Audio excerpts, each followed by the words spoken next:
jury by stating your name and spelling it for the court reporter. Stacey Smith, Stacey, Smith, Smith.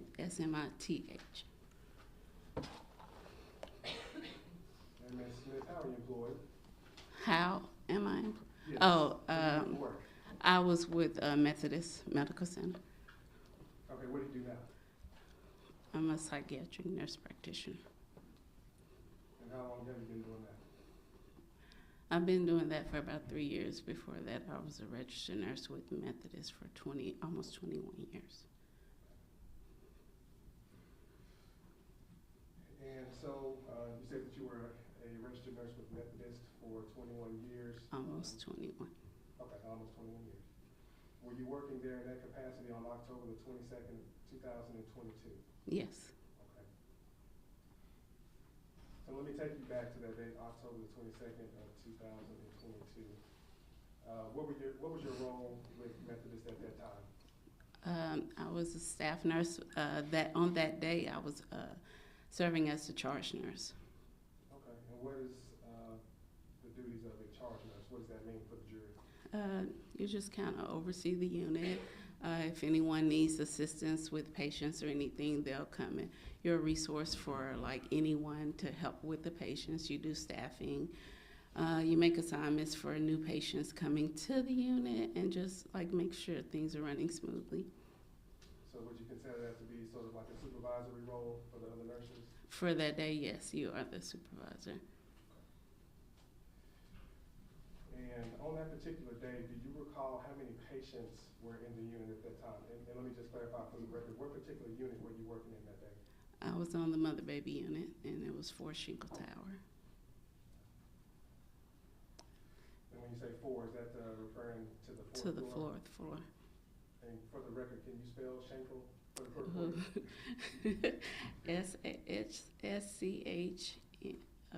SCHEINKEL, something like that.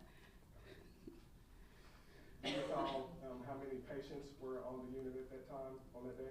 Yes, there were about 23 or 24 patients that day. And how many of those, does that include mothers and babies? That's including mothers and babies. Does that take into account other visitors that may have been there, like No. fathers or friends? No, that's only the patients. Okay, so there could have been additional folks. Oh, there were additional people. Okay, do you remember, I know not an exact number, but do you recall how many people were in, did it seem like to be full at that time? We were probably about 4 rooms short of being full. And do you know what the capacity is as far as how many people? We how many have patients? We have 26, I believe we could hold 26 patients room as far as mothers, but babies, we could just keep going until. Okay, so the max was 26, and you said on this particular day it was 23 to 24 patients. So Well, actually, there's 26 rooms, but moms are counted separately from babies, so there's 26 plus 26, so it'll be like 52. okay, all right, gotcha. Okay, and do you know either of the victims in this case, Katie Flowers or Jacqueline Pokuaa? I do, Okay, did you know them both, or? yes. Okay. How long had you known Katie? I knew her I think she had been there 12 years. I knew her all 12 years. How would you describe your relationship with her? We were friends, like we were co-workers and we were also friends. Like we shared things about, our families, our friends, our loved ones. We shared events of our lives and things. So. Okay, how about Jacqueline? How long did you know her? I knew Jacqueline probably, that happened in October. So probably for the last 4 months for sure, I knew her. Okay. So on that particular day at approximately 11 a.m., do you recall something unusual happening in the unit that day? Yes. Okay. Tell us what happened. I went to a patient that was being discharged. I went to make charge nurse rounds before they were discharged, so I can come back and put their comments in the computer, because once they're discharged, you can't do it. But I left my cell phone and the charge nurse phone on the desk. And when I got into the patient's room, I was walking by and I saw the officer standing outside of room 3, and I just asked him, "Hey, is everything okay?" He said, "Yes, it was fine." So I kept going. I'm gonna cut you off, but let me slow you down just a little bit. You referred to an officer that you saw outside of room 3. Yes, Do you recall what agency that officer was with? he was with Methodist. Okay. Do you know that officer's name? I know it now, Officer Rangel. And so was that unusual? It was unusual because we don't usually have officers. Like, they'll make rounds, like just walk through, but he was standing outside of room 3. Okay. And so you asked him, is everything okay? And his response was what? Yeah, everything is fine. And he was like looking through like a little notebook. Okay. And so what did you do from there? I kept going to the room I was going to make the discharge round on. And when I got into the room, I was closing the door and I heard a pop. And I told the patient who I was rounding, I said, "Oh, I think that's one of the caution wet floor signs. It sounds like it may have fallen over." And as I'm closing the door, I started hearing like screams. So then, Okay, hold on one second here. So going back to the patient room that you were in at the time, how many people were in that room? well, at the time when I walked in, I thought it was just her, but the father of her baby was in the bathroom. I didn't know that then. Was the baby inside the room at that time? No, the baby was in NICU.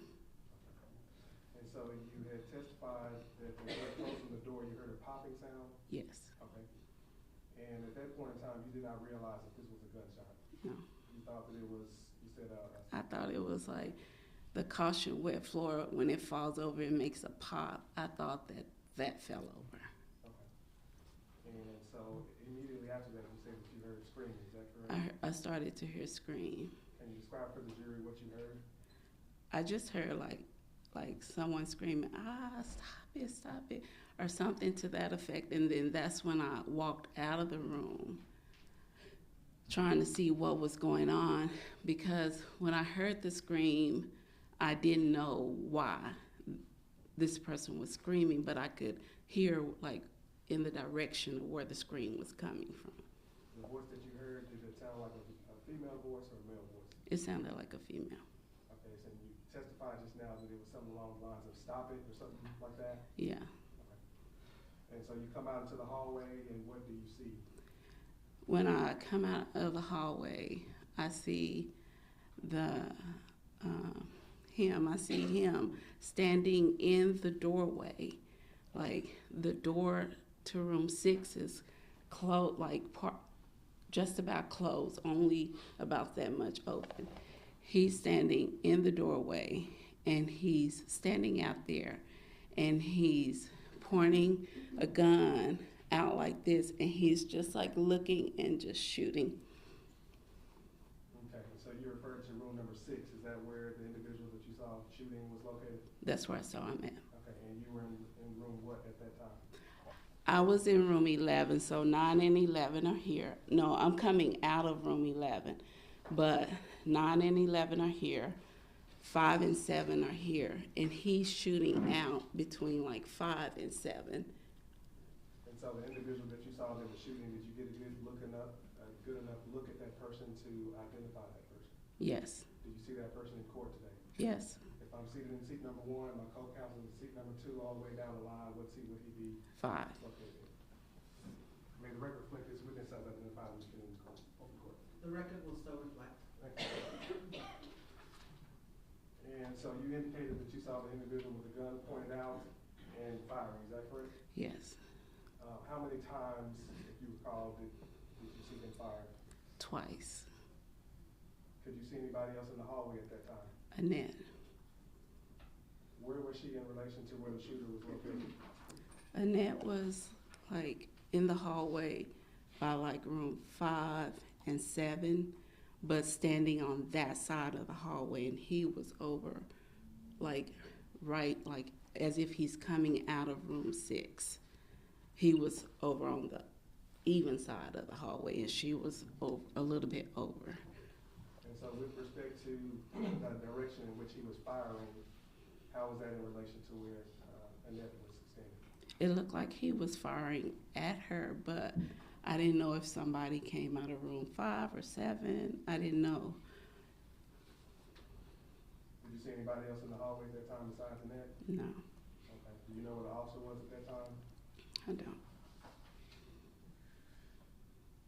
So you see him firing towards Annette. Did you see if he had struck her at that point, or No. what did you see at that point? No, I took off running back into room 11, and I knew that he saw me, so I wasn't for sure if he was going to be trying to come after. So I was telling room 11 to get in the bathroom, and as I was closing the door, I was trying to look and see if he was coming my way, but he was still standing there shooting. So you said that you knew that he saw you. How did you know that? Because he looked at me, How would you describe the way that he looked at you? just with a smirk on his face. And so were you afraid that you may be harmed by him at that time? Absolutely. What were the thoughts in your head at that point? I'm just like, I'm trying to figure out what happened. What did we do? Like, did he shoot? Like, was it some confrontation with him and the officer? Because remember, I only saw the officer standing outside of room 3. I don't know what happened. Okay, so you go back into the room and shut the door, and what did you do at that point? When I shut the door, I asked the patient in room 11 to get to the bathroom, because those are the only doors that's locked and that can lock. And I'm telling them, like, he has a gun, get in the bathroom, get in the bathroom.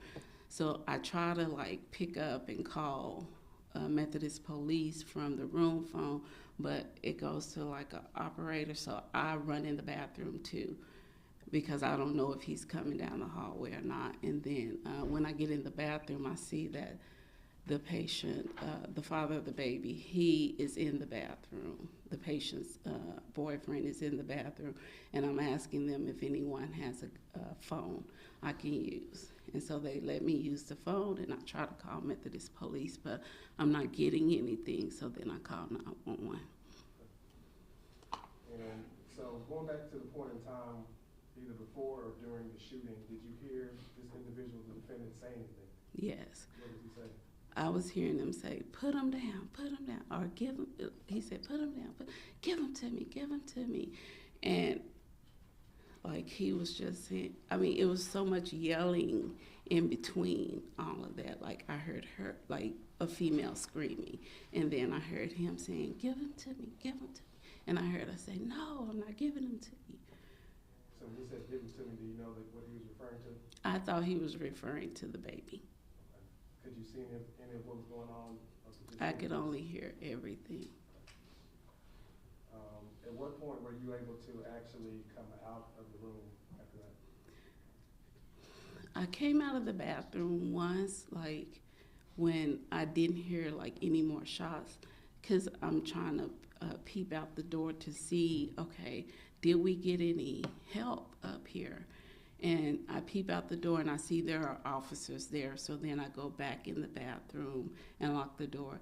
And then once, like, I don't hear any more, like, screaming or anything, I go back out, and I peep, and there's an officer there, and I was showing him my work badge and just asked him if I can come out. I was the charge nurse for the unit, so he told me to come out, and we needed to go check on, like, patients. Do you recall what agency that officer was with when you came out? He was with Dallas. He wasn't with Methodist. Okay, Dallas PD. Mm-hmm. Okay. And when you were able to actually come outside of the room, what was the scene like? Did it seem like it was calm? How would you describe the scene at that point? You know, there was no more yelling or anything like that. We just went from room to room trying to get patients, like, make sure they were okay, checking on patients. An officer went with me and another nurse to different rooms. Did you see anybody injured at that point in time? No. Okay. I never saw anyone injured.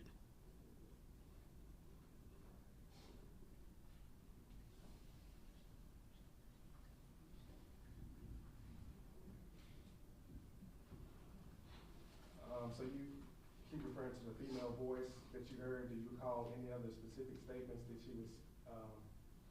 she made? Yes, I heard her when I was in the bathroom. I heard her saying, "Don't hurt him. Don't hurt him. He's already hurt. He's already down. He's giving up the gun." And he was and she was screaming and just saying, "Don't hurt him." And Ms. Smith, I know that your tone is kind of low. If you wouldn't mind just speaking directly into the microphone so the jury can hear you, because the court also has to take it down. So Okay. if you can just repeat to what you heard the female voice saying. She was saying, "Don't hurt him. Don't hurt him. He's already down. He's already hurt. He's giving up the gun. Don't hurt him." Okay. And do you know who the female voice was referring to? I assumed it was referring to him. To the defendant? Yes. Okay. And when you saw this individual shooting, were you able to see the gun that he was firing with? I just saw it was a black gun. Okay. And was it a small gun? It looked like a small gun. Gun that you would hold in your hand like a handgun? Yes. Thank you, Ms. Smith. I'll pass it to Richard. I just have a couple questions for you. You said earlier in your testimony here today that when you saw the defendant shooting, that he was shooting towards Annette. Is that correct? Yes.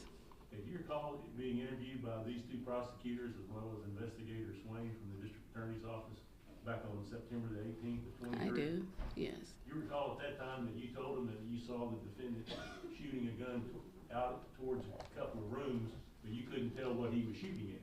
He was shooting between room 5 and 7, and that's where Annette was standing, and he was aiming up high. Okay, but you told when you were interviewed, you know that they were taking notes when they interviewed you. You saw them taking notes, correct? Yes, I did. And if you said you didn't know what he was shooting at, and you never saw Annette get hit, did you? I never did. And you said that at the time that you saw the defendant shooting that gun, that the door was virtually closed behind him. Is that right? Yes, it was. What was keeping that door propped open at that time? I don't know. But you said how much of the door was open? It was probably about like this much Okay, space. would I be accurate for the record to say that you're gesturing with your hands about 6 inches apart? Yeah. Okay. I believe that's all I have for you, ma'am. Thank you. Okay. All right, anything else? Just briefly on it. Ms. Smith, as pertains specifically with regard to you seeing the defendant firing the gun. You saw him firing the gun outside of the room, correct? Yes, And did you see Annette in the hallway? I did. And again, specifically as it relates to where he was aiming, was it at and in the direction of Annette? Yes, it was. But you did not see her get hit? Is that I correct? didn't see her get hit. Okay. Did you see her fall or anything like No. that or walk away? No. Okay, but he was specifically firing towards Annette, yes.